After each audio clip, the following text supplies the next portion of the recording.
In November of 2007, one video game would change an industry for years to come.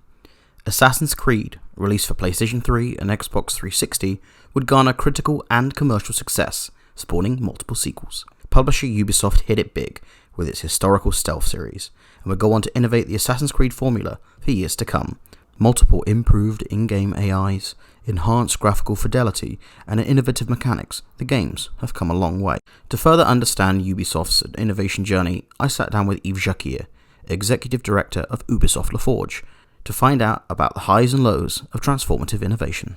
Making games is extremely difficult because you need to align artists, programmers, designers into one single direction with the objective to enrich players' life by providing fun experiences. In terms of pacing, I would say it's a question of brand management. And the core question being, what is a promise to your players? In other words, what should be familiar from one opus to the other? And what should be surprising, totally fresh and new? What should be enhanced from one opus to the other? But what makes it even more difficult, it's that creating a game, it means identifying what will be fun and relevant in, let's say, 3-5 years from now, and then send a whole production force to make it happen. And many things happen in this elapsed time, as you can imagine, and many things that we do not control. So we, as users in our lives, have more and more choices when it comes to consuming entertainment. So playing games now competes with binge watching series or spending time on social networks. It takes time to define the DNA of a breakthrough defined brand. Assassin's Creed had many breakthroughs in terms of parkour, open world, fantasy. And then it takes time sticking to its core once you have defined it. And more importantly, to make sure that you're in the right direction, stay connected with players, because by the end of the day, they tell us. You're obviously from the R&D side of things, and at AI Summit, you're going to be speaking about highs and lows, of course, in innovation. And one thing that you guys experienced from a low, in my perspective, was the hardware limitations of going from certain console generations to another. But one thing that I've got from speaking to practitioners, Yves, is there could be a lot of frustration around vision and creating something in innovation only for higher ups or other factors to turn around and impact that vision of work. As an R&D focused team member, what's your kind of advice to those who are impacted by, be it budget cuts or other external factors, in terms of, getting from that low point to, a further higher point? I would say that in general, R&D is no different from any other activities. If you're extremely motivated by an objective and an external cause prevents you from reaching it, it is disappointing and it is frustrating. But think about people, doing sport at high level when COVID hit their plans. We've been lucky enough, I think, at LaForge to have a sustained growth during the last 6 years, working with more than 100 researchers and students from more than 20 universities so far, and leading to more than 20 publications and 30 deployed prototypes, which is far from being frustrating so far.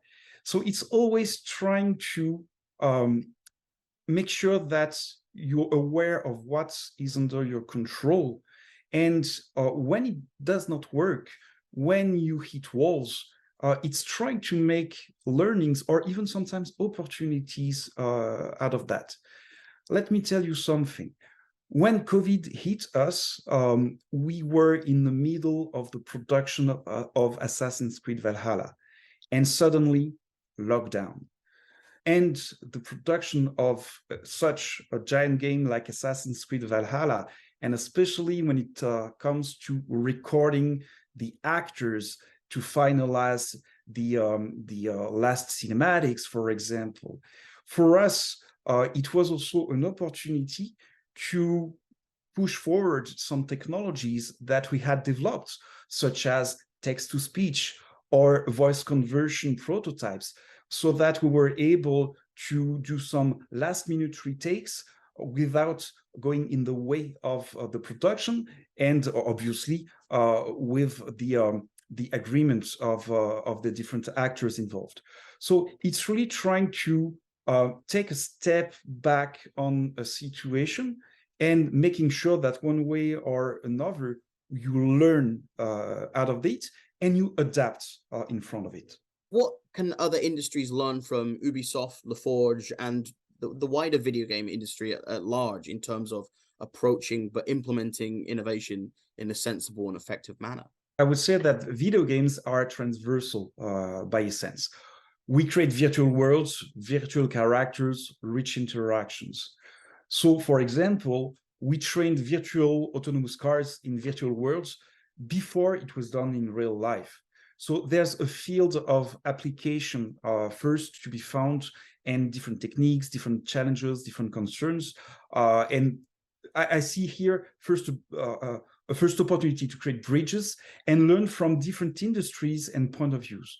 We learned a lot from the health industry, for example, and they learned a lot from us by creating virtual avatars together. And the same thing goes with social science or climate change, for example, just to name a few. We were able to different industry or different activities able to enrich each others on very concrete applications by the very nature of what we're doing in our virtual worlds. But the transformative innovation is less a technical challenge than a human challenge by the end of the day. And I will have the chance to explain our take on that at the AI Summit.